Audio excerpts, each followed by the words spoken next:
and you feel gravity, you feel movement. All of the lost souls in this place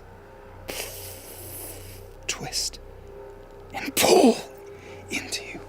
This Candela arc is so fantastic and so dark. I absolutely loved it. Thank you. It has been a bit since we sat around the table to make it, so you will have to draw me back into the horror story that I threw at them all. But I've been very happy with how it's been received, and I had a devilishly good time at the table with them. I tried from the outset, in the back of my head, I didn't tell them this, I told them that they were very much in danger and the possibility of them dying was real, but I intended to take them all out.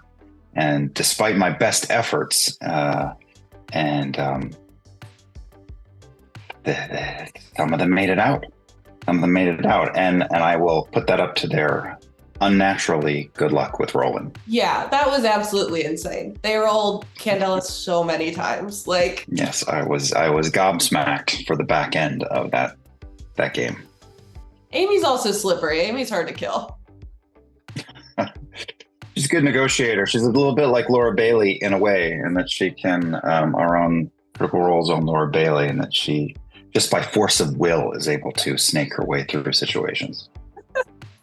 One of the things I kind of wanted to talk to you about was the preparation for this, how you balance, each episode kind of has its own enclosed story, but it also all feels very connected with an overarching story for each of the characters. How did you balance that when crafting these 3 Candela episodes? That is true. I think that I had very definitive ideas of places I wanted to go. I definitely knew where I wanted to start. I had some idea of how I wanted to end. I certainly knew the location that I was heading for in the final game, but the center of the story and all of the details that my players were going to bring to the table, I had no idea in advance. So I really decided to stay loose in the center of the story and see where each of the players pushed and pulled things. I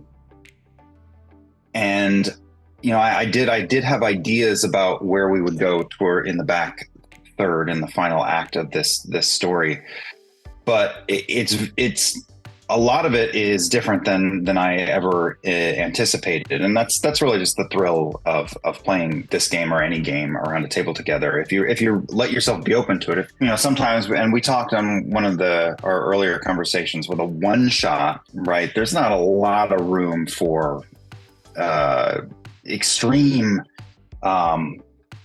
improvisation. Certainly how you handle the moments thrown at you, that is always different. It's like a night. If you're an actor on stage, you have to hit the same marks every time. You're going to go from here to here, but there is nuance to be found, and it can be different every time you do it. It's just a little more confined. But with a full-on campaign, or with these 3 games, there's more room to see where things will take you.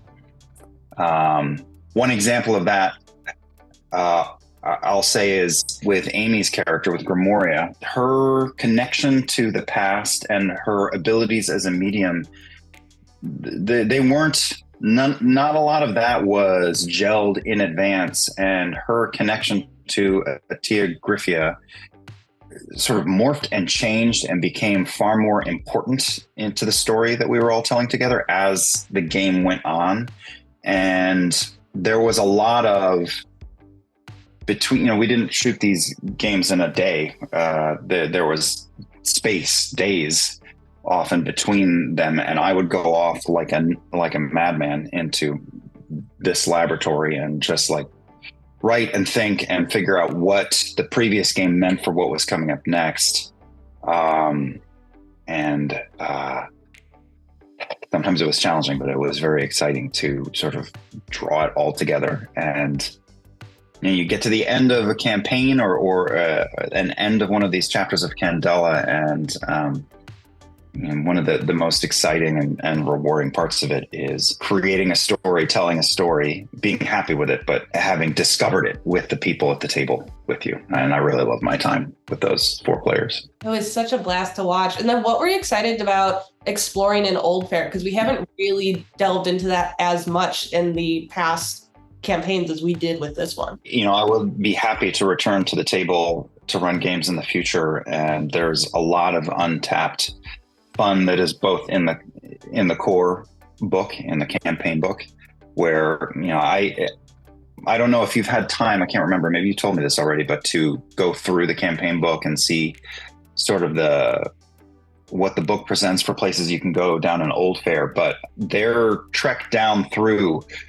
they just briefly pass by multiple things that are listed in the book. So there's plenty to get into. Like at one point they pass by just a single building pretty early into their trek down in, and that's a whole location listed in the book. And I would, that's right for any game runner to explore just that building. There was a lot of that. I think my overall concept and what I wanted them to feel narratively in that third chapter is I wanted the bottom drop that moment before the break, the intermission in the middle of the game would give them. I wanted them to feel like they had gone down further than anyone had ever been before in Old Fair, and then have the rug yank and then have them drop twice that far. Yeah. Because I was curious to see what effect that would have on the players and what it would feel like to be like, oh my gosh, we couldn't go any deeper than we are, and then double it. And what do 4 people pressed in that situation do next? That was the scariest moment of the entire run for me, was entering that chamber, because it was a bit like me setting up a little cardboard box with a pie under it to try to lure 4 raccoons into. And I am sure I could have finagled and found a way to get them down there. I'm sure I could have, but I didn't map out a plan B or C at all. I was just like, I put all of my focus and force of will into making sure that raccoon trap worked. And my fears were borne out to be true, because we weren't in there but a minute, and someone at the table's like, and we got to get out of here. And all of the alarms and bells are going off in my head. And I happily was able to just do a little sleight of hand, look over here for a second, just to buy me the time I needed to keep them in there to drop the floor. But I don't know if the audience could see it in my eyes, but all the gears were like, the CPU was firing up and the engine was starting to hum in the bottom of my brain. But we got there. What was the inspiration when you were creating kind of the final big creature that they were going to fight? Because I loved the hallucination elements, and kind of had this these moments like Talison's clock stuff being worked in. What was your inspiration when crafting that big final battle? Well, I could talk on that question from 2 angles. One is, we spend so much time in lots of in our other campaigns where we fight all kinds of monsters and creatures, and we're used to that. And I wanted to find a way to put all the players, including Taliesin, who's played hundreds of hours like I have, and Alex, who's played a ton as well, and find a way to put them off on their heel a bit and have it not be anything like, there's a fairly good chance you're going to run into a creature or a supernatural force in the world of Candela, but I wanted to put them in a situation where they weren't really sure how to cope with what was thrown at them. So, and which is tricky, because you also want them to have agency and be able to see that there are things they can do and choices to make. But I bathed it in, like a curtain of hallucination and vision. And so that was one reason. I just wanted to give them something very, very unexpected and see how they swam in that soup. But then also, I have a limited amount of time with my players. They all created rich backstories. I knew some of the places I wanted to go. The Masquerade was really invented, born off of the first game. So I ran off and spun that up. I knew that I wanted to be in the city, and I wanted to give my players, especially Talison's character, who is a socialite, so I wanted to make sure he could socialize. But I don't have much time if I'm trying to tell this story that connects back to Old Fair and involves both a very important person that I invented and one of the core characters of ancient history in this setting. I wanted to explore their legacies and the world of Old Fair. Like, I treat the world of Candela very much as a character. But boy, I'm rambling too long. I wanted to make sure that I gave them time with their personal lives, and the ending and that sort of encounter allowed me to pull in further threads of their inner life, because they were really just, they were dealing with an entity, but they were also coping with themselves in that moment. So I knew it would be ripe for them to sort of grapple with their histories and role play in that way. Yeah, to me, it tapped perfectly into what I love about horror, where you have, yes, kind of the like monstrous aspect that's external, but you also have to deal with your internal demons and monsters. So I thought it was such a cool battle with that aspect. Absolutely. Like, a lot of the best horror is the people, the survivors, the people who are surviving. They have to grapple with themselves. Mm-hmm. Yeah. And then you talked a little bit about how Grimoria and Atia's bond evolved. What inspired that evolution and kind of making that a really core aspect of this final episode? Amy really inspired me with her take on those abilities that she had. We sort of evolved them or fund them towards her own specific flavor. It's a little different than I think it was listed on the page. And rather than go like, oh, that's a problem, or oh, that's not what I was expecting, I ran with it. And another story beat in the three games was in the second game. Grimoria had a vision of Atia's on a hill thousands of years ago and breaking some sort of artifact on her knee, and the Grimoria's vision going white, and that connecting a lot of the connective tissue between that woman who lived so long ago and Emperor Calenus and this creature, a lot of that was amorphous or did not exist. And it was Amy's role playing as Grimoria of inhabiting the memories and the knowledge of these figures from the past that kind of helped me create the webbing that you talked about, how each game felt like its own, individual story, but that there was an arc connecting it. And that was I just saw it as a really interesting way to sort of send tendrils out from between the three games, from the start to the finish. And, some of that was planned, but a lot of it, Amy and the other players in the story, the story exists between the game runner and the player. It's like, it's not here and it's not on them only, it's in the space between. And, like, that story told me what needed to be done. I love it. And then I love that we saw a lot of the trauma with Talison's character carry over from episode 2 into episode 3. But I think one of the moments that stood out to me was right at the end, where we saw he had written a letter kind of assuming that he would die and leaving everything to Grimoria. Can you, I assume you kind of knew that's what was happening when you handed the paper over to Amy. Did that surprise you when Talison had that idea, or did that align for you? Well, it delighted me. I really loved Talison's time with this chapter of Candela, and I encouraged this, and I loved seeing how much Talison brought of his own noodling to the table, and the design of his apartment and the fashion in the second game. There was so much creativity and personal flair that Talison brought to the story. Some game runners will be like, I'm the one crafting the narrative, but for me, it's all gravy, it's all good, and everything Talison brought to the table only made it richer. I did not know that letter existed until the day of that game, so I had it as a possibility. And I think I love that Leo survived more than if he passed away, because I like players and people who run games. It's so fun when expectation is subverted. And yes, we can all imagine the version of that where only Grimoria survived and found that letter.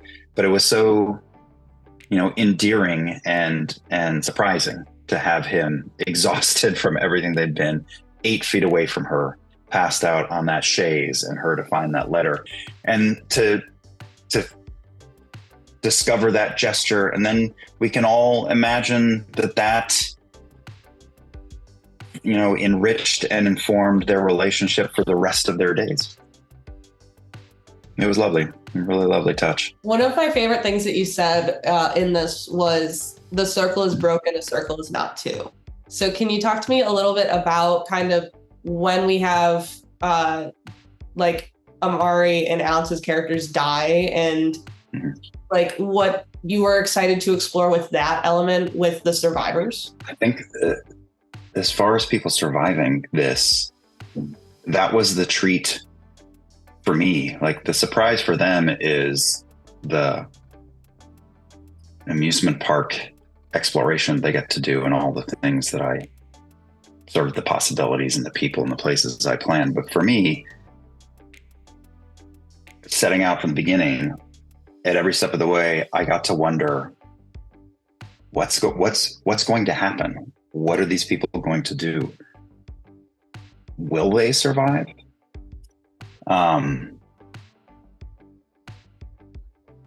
So I didn't really have any preconceived notions about an optimal scenario. Like, I was going in thinking, I don't care.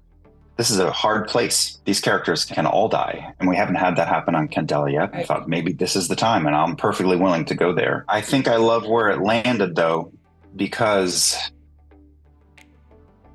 they worked so hard and they sacrificed so much in the course of the 3 games that as an audience member myself at the table, and I'm guessing for our audience watching,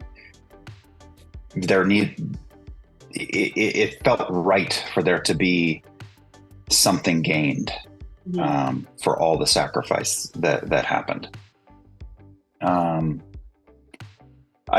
We also have talked about, I think Matt has talked about this in past discussions of game running, like the life of players throughout their lives. So when you first start playing TTRPGs to when you finish, early on, I think you're less familiar with the rules, and you make wild swings and strong choices. And the more you play, you learn, especially if you're with one system for a long time, but I think it crosses systems. You're like, well, there's a way that these things go, and I should do X, Y, and Z. But there's more, it feels like there's even broader possibility when you're first starting out. And Amy, while she has played with us more often, is still on the earlier range of that spectrum. I could see her desire to find meaning in the dead. Yeah. And the story was telling me, and I took swipes at her in that final fight, no question. Just rolled really well. But, and I'm not sure if it's retrospect alone or maybe even my thoughts at the table, but it felt right as it was happening that she was clawing her way through. Yeah. I don't know. A lot of it is accidental in the best way possible, but her desire as a character to shepherd souls, and what we sort of invented on the way to the ending, I thought was really, really lovely. And I'm, in hindsight, glad that Grimoria made it. Yeah. I don't know if that specifically answers the question you asked me. I think I just started wandering into the woods there. That's great. One of the things that, like, it felt very satisfying for her to survive because she's so young. So having it be like all of them died definitely like would have worked very well and been very tragic. But this very much felt like kind of her coming of age story and loss and grief. And so having her survive felt very like satisfying. And like you said, it felt like it really gave those other deaths a lot of more weight and meaning. So I thought it was very, very. And I like what it tells about each individual character. And again, I would probably say this no matter how the chips fell, but the way they did fall, I can imagine her decades later being the most badass lightkeeper, born out of that sort of painful origin story. And Leo being a second to her and like an older advisor and longtime friend. I love that Imari as Malcolm came in wanting to be, a hero who would put his life on the line for friends, and that ended up very much being the case. And he did that from start to finish. He leaped off a boat. He was. I feel like he was on our show like our first action hero. Yeah. In Candela, and then I gave Alex's character a very gruesome, grisly end, but I also know Alex pretty well, and I know that that's what he's at the table for. He was our tragic loss, I think. No, it all came together so well. And then I want to shift gears for just a second to talk about kind of the sacrifice aspect we've seen recently in Critical Role when FCG saved the rest of the Bell's Hells. What were your thoughts at the table when that happened? Because I, watching that, was completely shocked, but also just like so touched by that moment. That to me felt like just the perfect decision for that character. Yeah, it really was. I mean, nobody does it quite like Sam Riegel, right? He bides his time and picks just the exact right moment, sometimes to do the exact right thing. And it's not anything that I was anticipating or imagining. I think that's one of the closest in the history of our show on Critical Role where either most of or all of the party wiped. I think there have been like 2 or 3 times, and this is probably the closest it's ever gotten. We all know how creative and intelligent Sam is, and it also just goes to show how much heart he has. The intention behind that, I believe, was like he didn't want his friend's story to end. So he said goodbye to a character that he loves so that the rest of the characters in the story at the table could keep going. It was a very giving moment too. I completely agree. And then how do you think the Bell's Hells are going to, like, I loved Matt's speech at the end about how sacrifice is not just in the moment, it touches lives after the fact as well. How do you think the Bell's Hells are going to, like, not only honor the sacrifice in continuing the fight, but honor their friend and the lessons they learned from him or them? Oh, I think it will very much, we're getting closer to the highest stakes of the story. And I think if anything, it has hammered home,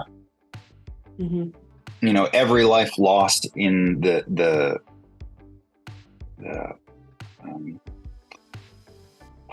situation that the world finds itself in now in this story is one too many. But Fresh Cut Grass is one of their circle, seemingly gone forever at this moment. And I think that just makes what they're doing, infinitely more personal and felt in the bones. Yeah. And I think that some of the questions of about the gods and their place in the world, and are we better with them? Would we be better without them? I think a lot of that becomes muted by the immediate and personal cost that the circle, the family, the group is now feeling. That's nothing abstract about that. It's right in front of you, and it's your friend gone forever. Right. I think that's been one of the most interesting things about Oram to me, because where everyone else has been debating, like, well, maybe we're better off without the gods. What have the gods done? For Oram, it's always been, these people killed my family, and I can't let that stand. So it's beyond even that for me. We've established that he's sort of like an amateur history buff, and he's read about people doing things like this. And there is just for anybody's pretty words, there is no guarantee that ordinary people, the world around, will be okay with whatever comes next.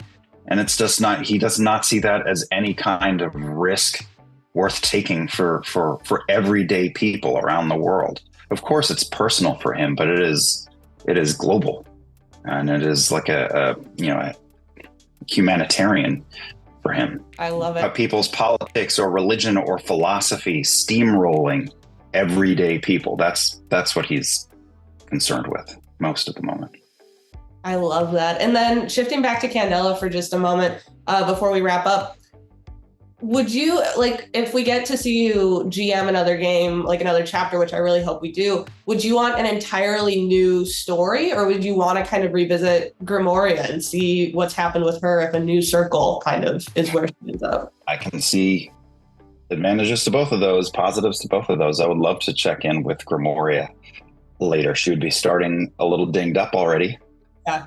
I don't know. I think it would be fun to maybe revisit her many years later and see where she is at that point. But I also have ideas for places I'd like to go on the map and off the map, and different kinds of stories to tell. So I'd honestly be down for either or both. Thank you so much for taking the time to talk to me today, Liam. This chapter is phenomenal. I want to see more chapters from you. I also now just want like a one shot in that building you were talking about. That's basically like a haunted house episode. Like, I'm so excited for more from you guys. This has been such a great chapter. You did such a great job. Oh, thank you very much. Appreciate it.